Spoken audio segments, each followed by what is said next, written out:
नमस्कार दोस्तों। Visual disability certificate के परसेंटेज को लेकर लोग बहुत ज़्यादा परेशान रहते हैं। बहुत सारे लोगों का ये होता है कि मेरा 30% का बना रहे हैं, जबकि मैं 40% का बनवाना चाहता हूँ, क्योंकि 40% एक बेंचमार्क डिसेबिलिटी होती है। मतलब कि जो सरकार की किसी भी जॉब में या कोई भी योजनाओं में जो फ़ायदा होता है वो 40% के विजुअल डिसेबिलिटी या उसके ऊपर ही स्टार्ट होता है। उससे कम का अगर आपका डिसेबिलिटी सर्टिफिकेट है तो उससे आपको किसी भी तरह का कोई लाभ नहीं मिलता है। अब एक व्यूअर का मेरे से एक सवाल ये था कि क्या मैं अपना विजुअल डिसेबिलिटी का जो सर्टिफिकेट है, क्या मैं उसका परसेंटेज बढ़वा सकता हूँ, और अगर मैं बढ़वाना चाहता हूँ तो उसका प्रोसीजर क्या होता है। देखिए, ये जो डिसेबिलिटी सर्टिफिकेट होते हैं ये बेसिकली दो तरीके के होते हैं। एक होते हैं टेम्परेरी, दूसरा होता है परमानेंट। टेम्परेरी आपका डिसेबिलिटी सर्टिफिकेट तब बनता है जब आपकी जो बीमारी होती है वो प्रोग्रेसिव होती है। प्रोग्रेसिव का मतलब ये होता है कि आपकी बीमारी की या तो अच्छा होने की संभावना है या फिर खराब होने की संभावना है। तो आपका जो विजन होगा वो चेंज होगा, फिर उसी के बेसिस पर जो आपका डिसेबिलिटी जो परसेंटेज है वो भी उसी के अकॉर्डिंगली चेंज होगा।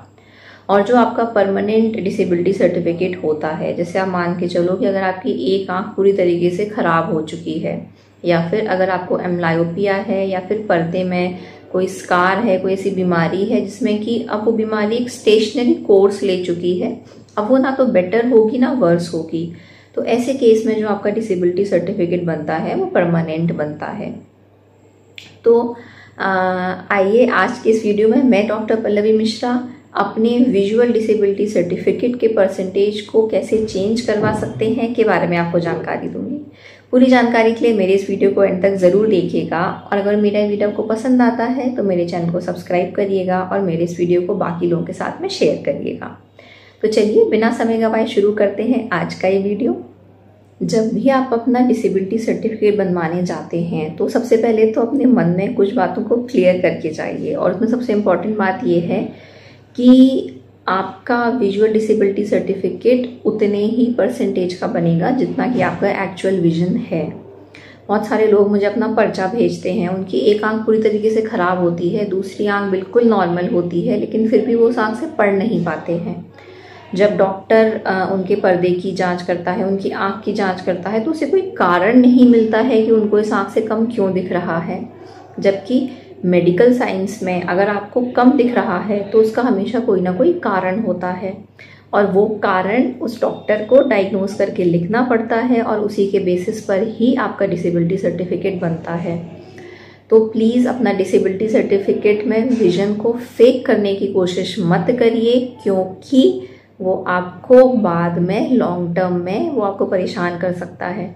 और परेशान से मेरा मतलब ये है कि अगर आप किसी भी तरीके से पैसे देकर या कैसे भी करके अगर 40% का डिसेबिलिटी सर्टिफिकेट बनवा भी लेते हैं, तो जब भी आप उस मेडिकल के लिए जाएंगे और जब आपकी रीचेकिंग होगी तो फिर आप पकड़े जाएंगे, और आप जिस भी पोस्ट के लिए गए हैं, जिस भी मेडिकल के लिए गए हैं, उसके लिए आप डिस्क्वालीफाई कर दिए जाएंगे, और हो सकता है कि आपके अगेंस्ट कोई लीगल एक्शन भी लिया जा सकता है।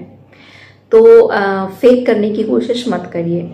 अब हम बात करते हैं कि जो डिसेबिलिटी सर्टिफिकेट का जो परसेंटेज है उसको चेंज कैसे करवाएं। अगर आपका टेम्परेरी डिसेबिलिटी सर्टिफिकेट होता है तो उसका एक ड्यूरेशन होता है कि ये जो है आपको फिर से रिव्यू किया जाएगा 1 साल के बाद, 6 महीने के बाद या 2 साल के बाद। और उसके बाद में जब वो ड्यूरेशन आपका ख़त्म हो जाता है, जब आप फिर से डॉक्टर के पास जाते हैं, तो आपकी बिल्कुल शुरुआती बिल्कुल नए सिरे से सारी जांचें की जाती हैं। आपका विजन कितना है चश्मे के साथ जो बेस्ट करेक्टेड है वो एसेस किया जाता है कि कितना मैक्सिमम आप देख सकते हैं, और उसी के बेसिस पर आपका विजुअल डिसेबिलिटी सर्टिफिकेट परसेंटेज बनाया जाता है। अगर डॉक्टर को लगता है कि ये बीमारी और प्रोग्रेसिव है, जैसे कि अगर आप मान के चलो कंजेनाइटल ग्लॉकोमा। कंजेनाइटल ग्लॉकोमा का मतलब ये होता है कि जो बच्चों में पैदाइशी काला पानी होता है, ये एक प्रोग्रेसिव बीमारी होती है। इसमें बच्चे की निगाह जैसे जैसे उम्र बढ़ती है वैसे वैसे उसकी निगाह कम होती जाती है, और ऐसे केस में जो एक डिसेबिलिटी सर्टिफिकेट बनता है वो टेम्परेरी बनता है, और फिर वो बाद में रीचेक होता है, और फिर आपका एक समय के बाद में परमानेंट डिसेबिलिटी सर्टिफिकेट बनता है। तो जब भी आपका टेम्परेरी डिसेबिलिटी सर्टिफिकेट है तो आप फिर से डॉक्टर के पास जाइए, वो आपको रीचेक करेगा और फिर आपका एक नया डिसेबिलिटी सर्टिफिकेट इशू होगा। अब बात करते हैं कि अगर आपके पास परमानेंट डिसेबिलिटी सर्टिफिकेट है तो देखिए, जब परमानेंट डिसेबिलिटी सर्टिफिकेट होता है तो ऐसे सर्टिफिकेट को रीचेक कराना और उसमें आपका परसेंटेज चेंज करवाना, देखिए कम तो कोई नहीं करवाना चाहता है, हर कोई ज़्यादा ही करवाना चाहता है, थोड़ा सा मुश्किल हो जाता है क्योंकि वो बीमारी आपकी स्टेशनरी है। अगर मान के चलो आपको एम्ब्लायोपिया नाम की बीमारी है, मतलब लेजी आई नाम की बीमारी है, और अगर वो बीमारी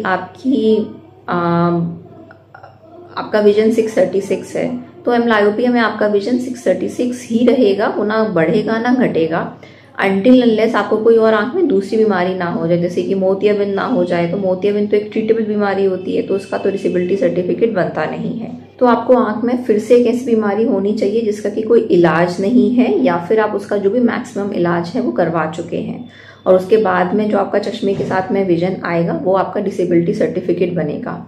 तो अगर आपके पास एक परमानेंट डिसेबिलिटी सर्टिफिकेट है तो फिर उसको चेंज करवाना थोड़ा सा मुश्किल होता है, उसको आपको कई सारे चक्कर काटने पड़ेंगे। हो सकता है जो अगर आप एक डिस्ट्रिक्ट में हैं और आपका डॉक्टर आपको उस जो रिस्पेक्टिव मेडिकल कॉलेज है वहां पर रेफर कर दे, या और उससे जो बड़े कोई टर्शरी केयर सेंटर में वहां पर रेफर कर दे, तो थोड़ा सा इस चीज़ के लिए ज़्यादा चक्कर काटने पड़ते हैं। एक और व्यूअर का मेरे से एक सवाल ये था कि मैं जिस डिस्ट्रिक्ट का हूँ क्या ज़रूरी है मैं वहीं से ही अपना डिसेबिलिटी सर्टिफिकेट बनवाऊँ? तो जी हाँ, आपका जनगणना में आपका जो वोटर लिस्ट होती है, जो आपका जनगणना होती है, उसमें आपका नाम जिस डिस्ट्रिक्ट में है वहीं पर ही आपका डिसेबिलिटी सर्टिफिकेट बनेगा। अगर आप कहीं और से बनवाना चाहेंगे तो आपका डॉक्टर आपको उसी डिस्ट्रिक्ट में वापस रेफर कर देगा, तो आपका जो होता है बस वो समय नष्ट होगा। ये तो वो होता है जो बेस अस्पताल से, जो मैं आपको उत्तराखंड का बता रही हूँ कि जो बेस अस्पताल से जो डिसेबिलिटी सर्टिफिकेट बनता है वो बेसिकली उसी डिस्ट्रिक्ट से बनता है जिस डिस्ट्रिक्ट के आपके रहने वाले हैं। तो ये तो थी जानकारी डिसेबिलिटी सर्टिफिकेट के बारे में, उसके परसेंटेज के बारे में, और उसको बढ़ाने के लिए आप क्या कर सकते हैं उसके बारे में। उम्मीद है मेरी जानकारी आपको पसंद आई होगी। आँख की बीमारी के संबंध में अगर आप कोई भी और जानकारी चाहते हैं तो आप मुझे नीचे कमेंट बॉक्स में मैसेज कर सकते हैं, आप मुझे मेरी मेल आईडी पर कांटेक्ट कर सकते हैं, या फिर आप मेरा ऑनलाइन कंसल्टेशन भी ले सकते हैं। मिलते हैं अगले वीडियो में, तब तक के लिए अपना ध्यान रखिए, अपनी आंखों का ध्यान रखिए। जय हिंद।